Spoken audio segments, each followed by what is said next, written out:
Hi, my name is Sandy Baird, and we're here to talk about what's happening locally and also nationally. The most current incident, I guess, or the most current well-publicized event is the election of Donald Trump as our future president of the United States. And we're here to make comments on that and figure out exactly what happened and why. And with me today are old friends of mine, John Franco, who is a guest, as you call it, a pain in the ass, right? Professional pain in the ass. A professional pain in the ass. Yeah. I'm Sandy Baird, who tries not to be, but often am the same thing. And also here we are with Steve Goodkind as well. And we're all friends, although we fight all the time. So John is here to comment on the recent elections. Well, you're going to kick it off with your comments about the election. No, I'm not. I thought you were going to see the fight starts already. I'll kick it off. Stephen can kick it off. Okay, good. I think it's not a secret anymore what people think happened, but I would say that looking back in hindsight, I got to admit I was drinking the Kool-Aid also. I thought Harris would do much better. But I think the headwind she was against really say something about America. First, she was a woman. Second, she was a black woman. Third, she was Biden's vice president. And those three things, I think, just sunk her.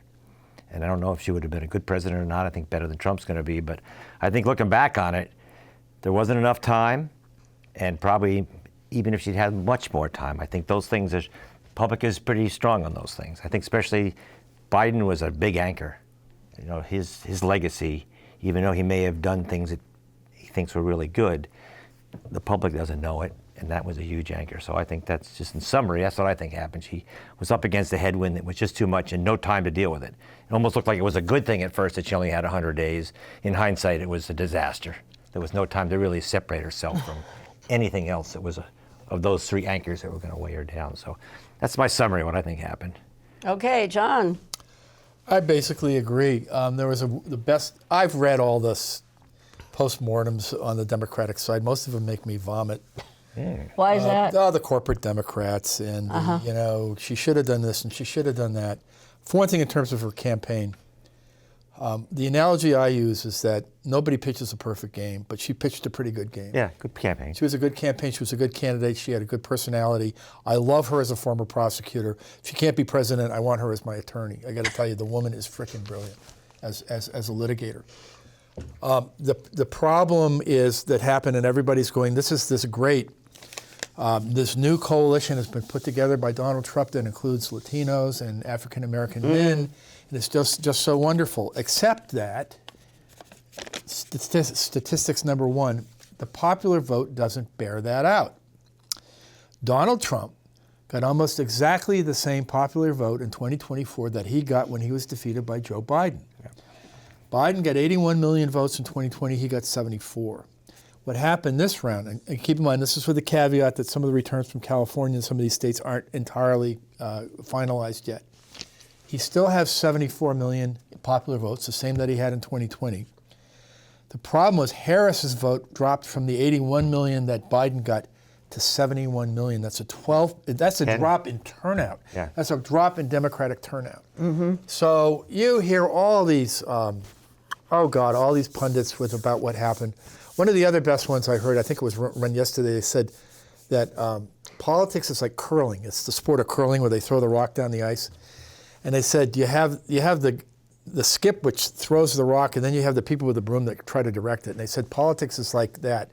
They said the basic rock is what was happening with inflation and with people's dissatisfaction with Biden, and particularly with wars in Ukraine and in Israel. Gaza. And his analysis was, doesn't matter whatever the skips tried to do to try to change or affect the direction of the rock, it was, as Stephen said, the basic headwind. I think fundamentally, and there was a very good article in the New York Times that covered the reaction at Howard University the night of the election, and then the postmortem when she resigned, and how the reaction of African American women. And they said they saw it. They said it was too good to be true, and it turned out to be too good to be true. One of the main reasons why she's had that 10 million vote drop is because she was an African American woman. I don't think this guy, convicted rapist, federal 34 federal, yes, rapist. civilly. Okay, but that's not convicted, well, please. But adjudicated rapist. Okay, if that's the case. Convicted felon, I mean, you name it. The campaign he ran, the Madison Square Garden thing, was right out of the Nazi rallies in Madison Square Garden in 1939. And they were making no bones about it. And then there are some of these pundits that say, well, you know, you shouldn't have campaigned on democracy. Well, you know what happens if you don't campaign on democracy? You normalize all that. You say, well, that's okay, we're not even going to talk about it. What the hell kind of a message is that? We're not going to talk about it. And then Kamala shouldn't have talked about it. Yeah. She did talk about it, but she didn't talk about that alone. Mm-hmm. And then the other thing was, well, you shouldn't have made a common cause with Republicans who oppose what Trump is doing in terms of democracy. Well, let me tell you something. One of the reasons Hitler went to power in 1933 was that people that opposed Hitler fought against one another. Stalin had this frickin' notion that the communists couldn't ally with the socialists because they were social fascists, and so they all fought against each other. Same thing happened in the Spanish Civil War, and what happened? You had Franco, not one of my relatives, but you had Franco. Francisco. You had Hitler. It was Francisco Franco. I'm Italian, please. he was Spanish. Right. So that criticism, I think, is total BS. The problem is, another really good article, it was an op-ed piece that was in the Times, that said, it's time to stop pretending that Donald Trump is something other than what America is really about. And it's just, unfortunately, with a good half of the population, Donald Trump represents exactly what America is all about. It's the racism and the misogyny and the eating the cats. And it said, oh, Donald Trump had such a great message on the economy. Like frickin' what? Oh, the price of eggs are too high. Bring the price of eggs down. Well, is anybody with any elementary notion of economics in a capitalist economy, you know how you bring the price of eggs in 2020 down to where they 2024 down to where they were in 2020? You have a Great Depression with 40% unemployment. You want that? I mean, one of the miracles that happened, I'm not a big fan of the Federal Reserve, but we had the so-called soft landing where they brought the rate of inflation down without a major recession, which a lot of conservatives, including conservative Democratic economists like Larry Summers, were saying would have had to happen. There would have had to have been 3 years of pain and 3 years of recession and blah, blah, blah, blah, blah. But remember, the rate of recession is down. The prices are still there. Yeah, though. but what I'm saying prices is didn't go back. They just didn't increase anymore. Donald Trump is not going to be a remedy to any of that. Probably not. Probably not. What the fuck's he going to do? Hey, that's obscene. You can't talk like that on the air. Okay. Well, what's he going to do? You're going to have to be edited. It's unclear, but you know how things sort of go. He's going to do some stuff. It could be really bad stuff, but I predict that initially a lot of stuff's going to go his way, and then it's going to turn and it's going to be a disaster. But I think initially he's going to do some stuff, and some positive things will probably, for some people, not for everybody. Some awful things are going to happen, but it's going to be good for a year or two, and then it's going to go horrendously bad. That's what I think. If he imposes the tariffs you're talking about major inflation, potentially triggering a recession for starters. Hey, that's an if. Let's talk about really what other people think about what happened, okay?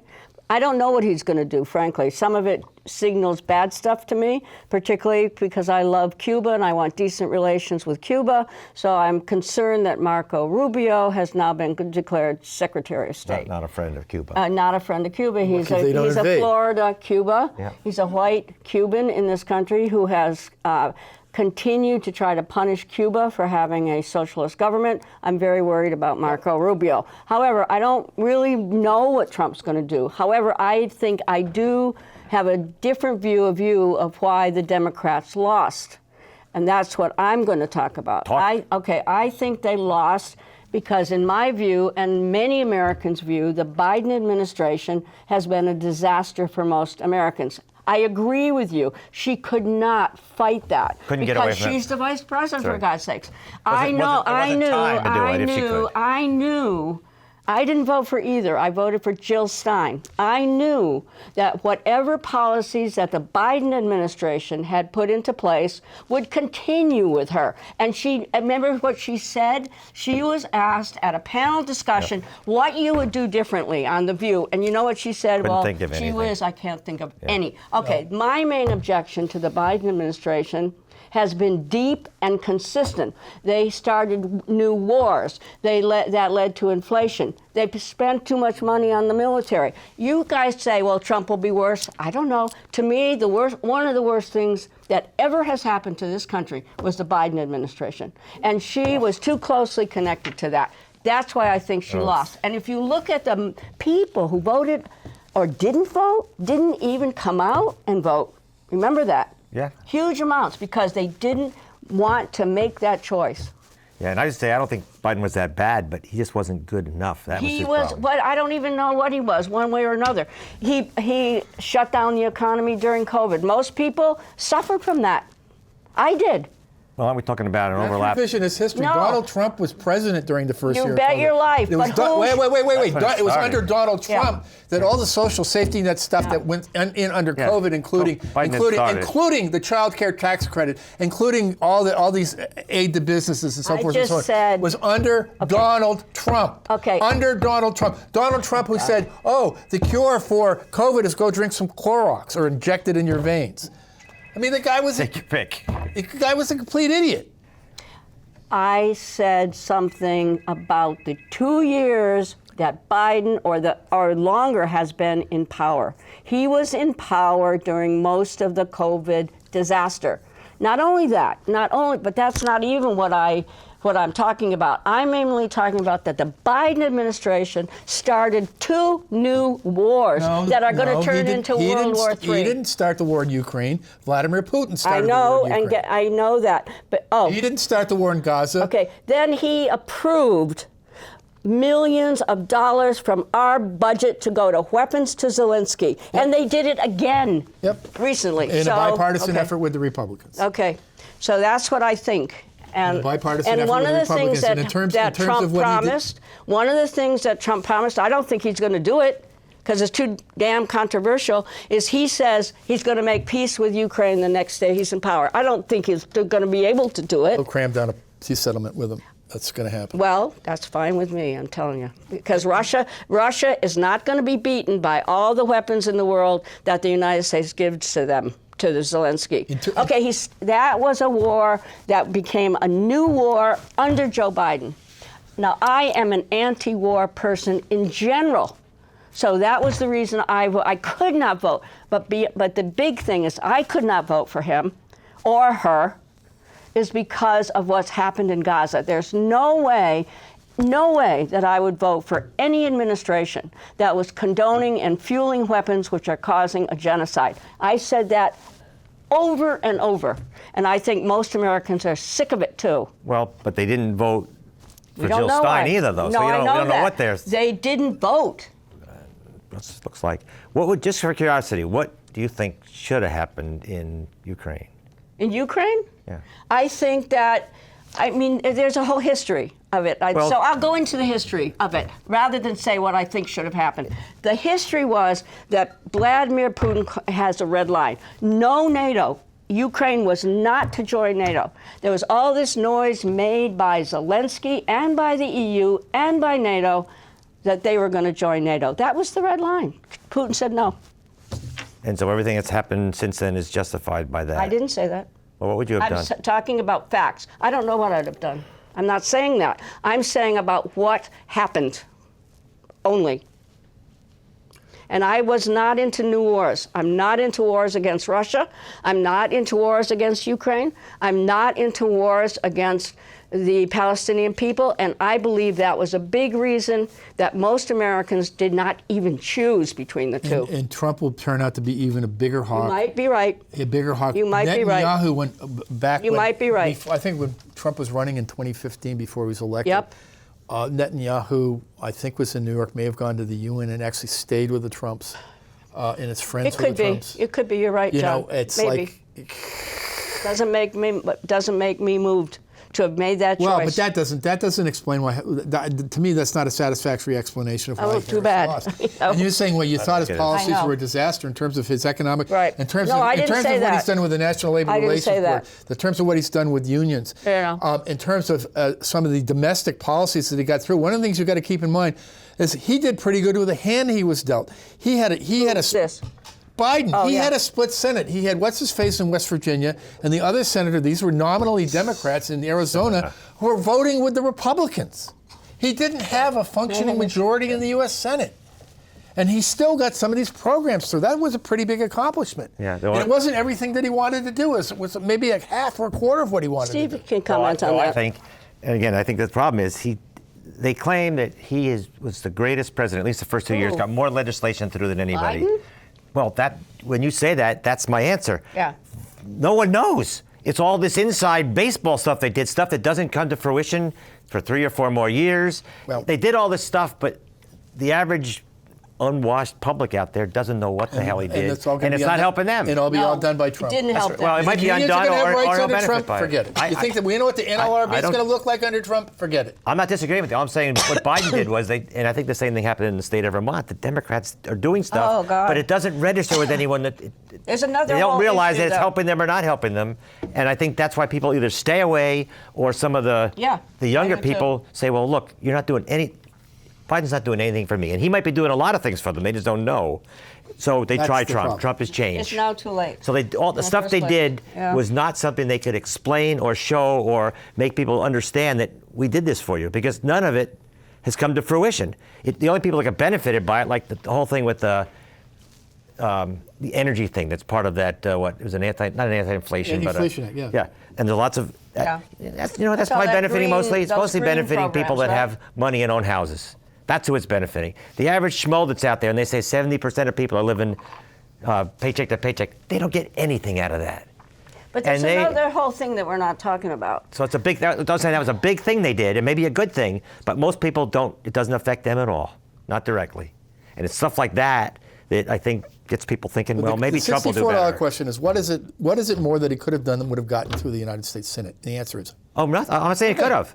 Nothing. And then Trump gets out there and says, well, you failed. Let me give you what's on the horizon now with our good friend Mr. Trump and what he's going to do. The biggest thing, their big initiative is immigration. Mm-hmm. And he says they're going to arrest and they're going to deport 14 million illegal immigrants in the United States. Well, let's have a little bit of historic perspective on this. You know how many people the Germans rounded up during the Holocaust and World War II in Germany? 6 million. So you're going to have a roundup of illegal aliens in the United States that's twice the size of the Holocaust. Do you think this country's really going to stand for that? Well, I suspect... Probably they would. Here's what I suspect is going to happen. I don't think he's going to do that right away. But I think what he's going to do, they're going to make a big thing out of it. They're going to find criminals. Yeah. I don't know if there's many of them or not, but whatever there are, they're going to find them. And they're going to make a big thing of getting rid of them. That's step one. All of a sudden people say, no, that's not so bad. And it'll come in steps. But I bet you the first thing will be not rounding up 10 million people. It'll be rounding up 10,000 people that are criminals. And everyone will say, good riddance. Right, but there's another whole category they say they're going to round up. I don't know how they're going to find these people. The second category they say they're going to work on are people who have already been under a deportation order. Correct. Those aren't criminals. Those are just people who lost their asylum case. But I think it'll come in steps, and I'm not saying it's good either. But that's how it'll come. It won't be 10 million at once, and you'll get people saying, "Oh, that wasn't so bad," and maybe this isn't so bad, and then all of a sudden something bigger, and maybe they're hoping people will say that isn't so bad. But I would remind the two of you that who was the president that deported more people than anyone else? Obama. Okay, I just want to remind you of that. It was a Democrat. 14 million? It wasn't that much. It was like 2 million. It was more than anyone else so far. at that point. So far. Deporting 14 million, twice the size of the Holocaust. Let's keep that number in mind. The thing that's going to be bad is that's not the point. It's Obama was the deporter in chief. We don't really know. I hope Trump doesn't do it though. I don't want anybody deported. You should see who he's just appointed. I don't want even criminals deported. They should be in jail here if they're criminals. Well, they didn't commit crimes here. If they've committed crimes here that would get them deported, why don't they I think he's go talking to jail about here? people that are here from other countries that are criminals. How would he even know if they're deported? He's always said he knows that. He said they're sending their criminals. Well, how did he know that? Yeah, that's what he believes, that there's criminals that came into this country illegally. They're in with the other immigrants. There are also, unfortunately, for all of us, people who are in this country illegally that have committed crimes too. Well, there's some of those, not that many, but there's some. Well, there's some, but I think he's going to look for those, but I think he's looking for things like the M15 gang. Yeah. What's the big? It's those guys he's going to go after first, and he's going to get people thinking, oh, maybe he's not such a bad guy then, and then they'll build it up. The other thing that's going to be a problem, though, too, is many of these people have families in the United States. They might have a spouse that is not illegal at all. Right. And the question is, where are they? What's going to happen with them? We're not going to break up families. What are you going to do? Yesterday they're going to deport all of them, the whole family. They said, what are you going to do about separating families? He says, well, we're not going to separate them. We're going to deport all of them. Yeah, but if they're U.S. citizens, kids, he can't do it. Well, maybe they're not citizens, but they're not illegally Yeah, here but if either. they're born here, they're citizens. Oh, they claim they've got some legal loophole to get rid of They're saying, yeah, they're saying. Maybe they'll try. But you know what, John? We're both attorneys. That's when you fight. Oh, if they're with the Republican appointees to the federal court by Donald Trump, Then don't who you just fight, I'll fight. exonerated him Okay, right. gave him immunity from crimes. Yeah. Give me a break. This is what I'm going to do with my life. And it's always the same, regardless of who's in power. The work I've done in this community is going to continue, and what people will do who are really committed to this country will continue to fight whomever's in power. Of course. And that's what I'm going to do. It doesn't matter for me personally, or for a committed American who will continue to We fight. say that, but we've never, like John said, we've never had this situation before. You got a president now that I can have. do anything, I have. and even if it's illegal, it's okay. Hey. We've never had that before. Yes, we have. No, we have not. Okay, all the right. Supreme Court You just wanna- made that doctrine up out of thin air. It did not exist. Yeah, but it existed when Obama. No, it did not. That is absolute not. disinformation spread No, it by isn't. Fox News. It wasn't No, it true. isn't. I looked at it. You had me look at it. It's wrong. Okay, it didn't this happen. is what I'm talking about. President Obama assassinated U.S. citizens abroad. And was he prosecuted about that? No. We have faced the same situation The before. Supreme Court would say that's okay. And I fought then, and I'm going to fight now about it. The Supreme Court would say that's okay. Well, the court already said it Or about even him. what they're actually saying is, even if it's not okay, he did it as part of his job, so Yes. it's okay. under Right. completely We've never had a Right, so president this under is that the before. deal. This This is- is the deal. Guess what we do? All of us, if we're truly committed to the reshaping of this country in a decent fashion, we continue to fight no matter Well, we who's have no president. choice. I think we have no choice. Well, you do. You have. But I'm just saying, things are different than what it was like even a year ago, thinking, oh, we'll just fight on. we'll see. You've got a president We with powers will that no see. president has ever had. Okay. And don't whitewash this with this line that it was the Democrats' fault. I mean, I'm not a Democrat. I'm but not either. Well, I have been. Oh, I am. Kamala Harris this and Kamala Harris said, "Give me a I break." didn't say that. Give me a I break. didn't say that. These people I wore did not say, on their John sleeve what they were going to do in the American John at least Franco, I did not say that. 74 million I people think said people it's okay with voted us. against the Biden administration. I think that's what happened. It's good that you did, but I think the idea that things are just going to be, we'll just continue to fight on. I didn't say that. We're in different territory than we were and even a guess year what? ago. Guess what? We're in different territory. However, we continue our role, which is to fight power. That's fine, but that doesn't say that's an answer. It's just what you're going to It do. does give you an answer. It What gives you're gonna do. It Now, gives me the answer to what we should be doing as a committed American. Well, when you get Trump appointees on the judiciary, you're dealing with a whole different And kettle of fish. we've all fought about that too. I did. Oh, different kettle of fish, man. And these people are going to be Jesus. embedded for decades. Okay, and terrific. decades. All right. And decades. All right. So there's another whole issue though that I think people voted against. Regardless of no one even wants to talk about that, I think they're sick of all the woke stuff. Well, they are, some of them. And I think that's another reason they voted Or they're against not it. more. Yeah, well, that's true. But that still doesn't mean the future looks like we just have to fight and it's Did going to I be say okay. that? Yeah, I think it's Did I fucked up. say that? You did. I did not say it was going to be okay. Nothing has been okay in this country since after World War II. Nothing has been okay. There's levels of not okay and there's levels of Okay, what this guy that's is going you. to bring. We'll see. And it's increased. You're right. The levels of deception, the levels of wars, the levels of inflation, the levels of depression, everything has increased since 1945, and we are in a whole new ballgame. Well, wait.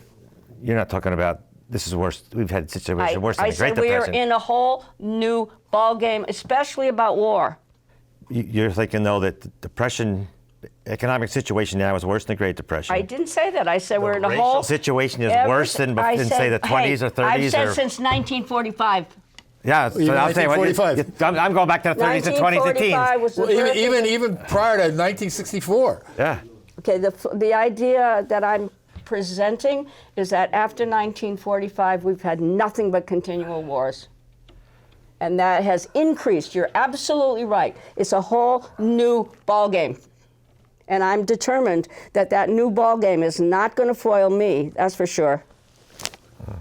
I hope it doesn't foil any of us, but Well, it's not such an easy. It's not well, easy to see well, exactly where this is headed because this is I new. think the view that I'm not going to accuse anybody of anything, but the view put forward by most of the media, the liberal media, is that this is a kind of a hopeless situation. It's not hopeless. Oh, I don't think it's hopeless. Okay, good. But I don't Okay. think, I'd say, and just the idea that, oh, we'll fight, it'll be okay. It's going to take a lot more than that, because the foe is a lot more powerful than anything we've had before. You know what it's going to take? A unified movement from the left. It's going to take what Bernie Sanders says, a rebuilding of the Democratic Party along decent lines. Or maybe truly a third Yes, or party. truly a third party, but that's impossible. I don't think Bernie thinks even that the Democratic Party is quite rebuildable. No, at this point. Bernie is outraged in a way, Yeah. as he should be. Well, actually, Well, let me rain on the parade. This again, I circle back to what this election shows is that the political culture of the United States is fundamentally conservative. Yeah. About lots of stuff, yes. There's always a complete double standard for even the liberals in the Democratic Party, and then what the Republicans say. I mean, again, you compare, how Biden's record is so bad, the economy was so bad. Compared didn't to say what? that. You know what it's like under Ronald Reagan? High inflation and high unemployment. You know what it's like under Richard Nixon, particularly during his second term? We had inflation that was in double and triple digits. That's when we went off the gold standard. High unemployment. But it's sort of like, well, if it's the Republicans, it's okay. That they have a much lower bar than the Democrats, and that is to me the fundamental. What's really baked in here is the fundamental bias in the electorate, which is a fundamentally conservative bias, and frankly, a fundamentally racist and a fundamentally sexist. and even Can I say one amongst other groups thing? that I think the Democrats relied on. For instance, a lot of men, even minority men, voted for Trump. Not all of them, but there's a conservative strain right through everything now. Yep. Okay, let me say one other thing. I heard an interesting statistic the other night, and that it was that 85% of Americans do not want boys in girls' sports. Do you realize how Trump hammered on that? I know. That's what that goes back to. It's a conservative That's what I'm country. saying. It was It's not. a conservative country. You want boys in girls' sports? I don't particularly. 85% don't either, except that the Biden administration approved that. But that's again. I'm I'd telling say you, that's a there were conservative issue, and the other public would issues. agree There were with you on that other- issue. They I don't would. think it was a conservative But issue the question at all. is, does that account for a 10 million Could vote be. drop in her turnout? No. I don't know. I doubt it. I think wokeness No. had a lot to do with this maybe. election. I think just Biden portrayed as being Yeah. woke did, whether he did or not, whether he was or not. But the idea that his administration was woke, Yeah. I think that does have that Yes, goes on my thank you. category of Biden was a big anchor Yes, thank you. against Yeah, thank you. moving forward for Harris. People thought that, and maybe in some ways he was. I think our statewide. If you want to talk about statewide politics, I think the same thing happened to Democrats statewide. I do too. They are I do definitely too. woke. Yeah, and I do think too. they didn't get their asses kicked because they still won. Oh, but They lost ground, and they lost important They ground. lost. a lot. Yeah. Yeah. But I think that's a next reaction to a very woke Look at Democratic the victory. legislature. Look at the victory of Phil Scott. Yeah. I agree. Every town. Yep. Yeah. Yeah. It's astounding. Well, he didn't have really serious competition, but Well, the surprise would How about David Zuckerman? I'd say that's more of the surprise. No, but that shows what's really going on. I think more than the Scott thing. This is what they were able to do here. They were able Here in Vermont, we're talking about. What they were able to do with that was the high property tax issue. Yeah. And you have John Rogers and Phil Scott say, I'm against high property taxes. Did Phil Scott put on the table any plan to cure we've got a education finance system that was designed after the Brigham decision in 1999 that was put into place, and it's broken. It's not working. It's dysfunctional. Does anybody have a solution for that right now? Have they worked out the engineering of this thing and say how we're going to fix this? No. Phil Scott doesn't have anything on the table. John Rogers doesn't have anything on the table. John Rogers ran against, I'm against high property taxes, and David Zuckerman is some out-of-state rich kid who came to Vermont, and now he's claiming he's doing good things. Something else, but he doesn't have your. Yeah, I know what that was. He doesn't have your interest in mind. And Phil Scott played that to the max. Yep. If you recall, at the end of the legislative session, there's supposed to be this big meeting where they're going to come together and come up with a bipartisan solution to get us through this year.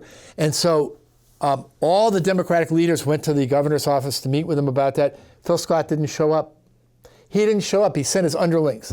Well, what that meant is he wasn't serious about talking about it because he didn't have anything to offer. They don't. Here's the big problem. The two tandem things in Vermont are the cost of health care and the cost of education. And neither party has a solution to that. True. The architecture for health care was developed under Peter Shumlin when they were thinking about single payer and they developed the Green Mountain Care Board. That is completely broken. It's gone. Yeah. It's completely Yeah, it's broken. gone. I know. I was in the legislature when that happened.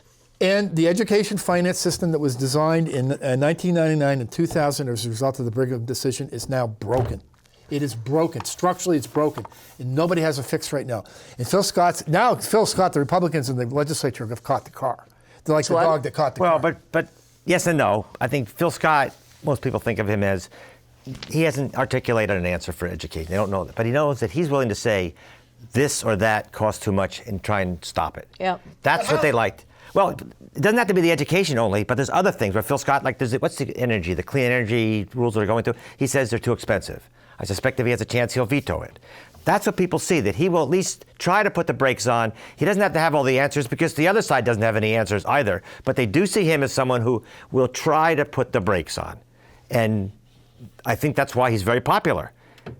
And you look at a Democratic legislature, which doesn't seem to have any brakes at all. Here's my frustration. Right. Nobody in either party has a solution to either one. Right. They don't. Right. And But you got to vote right. for somebody. Right. Or you don't vote at all. So who do you vote for? The guy that might try and put the brakes on, or the ones that I say don't have any brakes at all? You're going to vote for the guy that tries. And Okay, that's what he's getting credit for. He's no genius that has all the answers. No. And I don't think people expect him to. But what they do expect is if there's a chance to say no to this that's going to increase taxes or no to that, he will try to do it. I think that's why he won. But there was another thing. It was his ad. Did you see his ad? It was so clever. I didn't see any of his TV stuff. I saw his ad, and he basically said, "Vote for common sense." Wow, and get other people like me who believe in common sense. It was very clever. Well, it was and very that's how, I clever. think that's, again, you don't have to have any of the answers. Right. But I think if you had to make a choice, you would say, okay, common sense. He's probably Scott, and it's not these guys. Yeah, right. That's all. That's how he wins. Right. But again, And he's not a bad guy. I mean, No. if we didn't have him, I mean, I think I'm glad that the supermajority is gone because I think there's nothing worse than being ruled by a legislature. That's the worst situation. When does that ever work? When has a legislative body ever ruled and not ended up with the French Revolution or That's true. Stalin or something? Hey, Stalin was not ruled by any legislature. Well, but when he got in, he came to power because there was nobody. There was a legislator, or what do they call them back then? Duma. There's a name for The whatever Duma. they had. I don't know. But the idea that legislatures are going to win, Gingrich tried that even back with Clinton's days, that Congress was going to take over and run. That doesn't work. That's not even close to working. And what you usually end up with often is something much, much worse than What you're saying is like mob rule. they're not a mob, but it's Sort of. it's different. When they think that a supermajority is going to run the state, that's terrible. The legislature is not fit to be running anything. They can pass laws, and that's their job. But if they're going to somehow override a veto of a governor who's got to actually make things happen, that's not a good situation. Once in a while, maybe there's a need for an override, but supermajority like that, I'm glad it's gone. Okay, Everyone's got to work to compromise now. Nobody can just, especially legislators, dictate things. This is obviously a very long conversation. Yeah. We perhaps should review it at another time Well, when it's less heated. Okay. I want to add to that now's the time where they've got to come up. Somebody's got to come up and say nobody has a fix for the two major policy problems in Vermont right now. I mean, healthcare spending. I know. God, it is the level of healthcare. The cost of a Obamacare Gold plan is in Vermont is twice the cost of it in the United States. The average cost to educate a pupil in Vermont is twice the average. Yeah, we're like at the high end of all these things. Somebody Yeah. needs to go in and do an analysis of why. Because we don't have enough people. No, but why? Why? What adjustments have that's a good test. other parts of the country made? What adjustments have other countries made? They don't face this problem. We're all under Obamacare. Why does Obamacare cost twice as much in Vermont as it does in the national average? Healthcare spending prior to year 2000, Vermont used to be below average. Yeah. We used to be our per capita healthcare spending used to be 17% below average. And one of the times when that completely went off the scale was during Jim Douglas. It went crazy and it was like as long as it wasn't taxes, as long as it was off budget, as long as it was your health insurance premiums and not your property taxes or your state taxes, it was okay. That was a catastrophe. Yeah. That was a catastrophe. And if you think we're small, I don't think for the healthcare thing, the smallness doesn't make any sense at all. If you took Vermont and said, okay, here's Vermont, 5 Vermonts make up 1 Kansas or something like that. Kansas doesn't have that problem, though. We're just a part of of another state. The healthcare thing is crazy. Yeah. We shouldn't have that at all. I don't care how big or small we are. Well, you guys it's a very are, localized thing. There's doctors and there's local communities. Why is ours out of control? We all at one point, me too, were advocates of a single-payer system, and that was really I don't know that. But we don't have that. No, I know it. It got defeated when. Now it's hard to know, what's going to work. We are completely out of whack with things, and our education I'll system. tell you one thing that would be really nice, and that is to cut the military budget and put some of that money into our own country. Like, isn't that a terrific idea? You know what's going to happen, though. Hey, I want to say one other thing I'm about saying that. You're wrong. And this is one thing I mean, the best health care in the world would be to stop war. Maybe. I don't know. People are still going to get sick, the war or not. But yeah, but they don't get dead as easy. The sad part about it war. is with the military, don't forget the way our budget's working out. We are spending money for the most part that we don't even have. I know. So I know, what's going to happen is they're going to go in there, they're going to cut, but there's not going to be, they're going to cut what we don't have. They're not going to, the money that we have to spend is going to stay this. Yeah, but they're not going to cut the military, unfortunately. Maybe they won't, but I'm just saying, the idea that if we didn't do this, we would do that, it's never going to work that way. It never does. They cut something, since it's all funny money anyway, it's not going to come back somewhere else. We became a permanent war state in 1945. That's what I meant. Yeah, well, maybe we have. We didn't go to peace after the Second World War. We went still to war.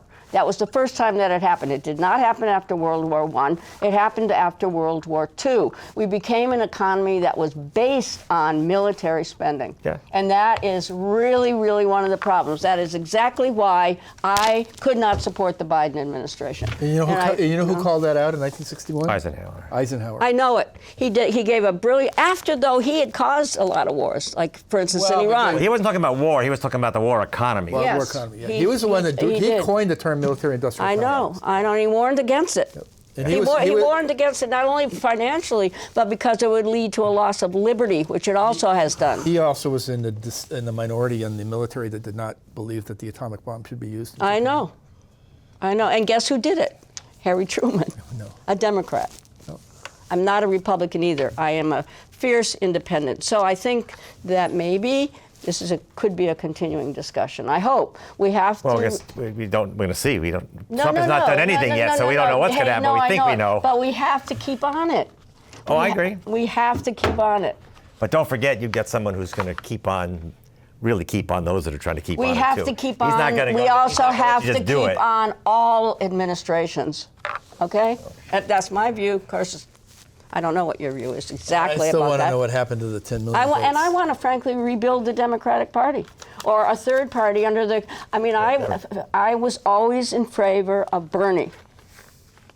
Why can't he be our leader to rebuild a decent, either third party or a decent Democratic Party? I think he sort of could, except he's old. 83 So years what? old. He's old. He's right. If you're old and right, you can do it. It's too much energy. I don't think he's got it. Well, you're not. He's going to have to try. Maybe he should try. You're not going to say that Bernie has no energy. I hope. No, but it's not. It's not the Bernie of even 10 years ago. To do what has to be done. None of us are. Look at us. To do what has to be done is going to take energy like almost nobody has at this point. You got I have it. Someone. Well. I have it. So okay, all right. So we should quit though and be back again in a month or so, right? Yeah, when the trains start coming into and herding people into detention camps. Well, probably I'd be the first one to go. So wish me goodbye. Bye. Well, just one thing I think they are going to try and do. I think they're going to do piecemeal. They're going to look at the so-called sanctuary cities. Yep. That's where they're going first. We're not one though. Yes, we are. Yes, we are. No, Yes, I don't think we ever passed it. Yeah. Sure we are. Okay, well, let's check the record because I was involved in that. See something happening in Burlington and Philadelphia and San Francisco, whatever, New York. Please, That's I was what's part going to of happen. that struggle. As far as I know, it never passed. You might be right. Okay, so we'll see. You were in against a being month. a sanctuary city? No, I want it to be a sanctuary city, and I don't believe it passed. Is what I'm saying. I wish we were a sanctuary city because I work at a place where there are a lot of immigrants. Well, I think they're going to come. And I want this to be a sanctuary city. That's I where they're don't coming believe first. it is. I do not believe If we are, they'll it be is. here. If they're not, okay, check it out for next time. Yeah. Okay. All right. Bye.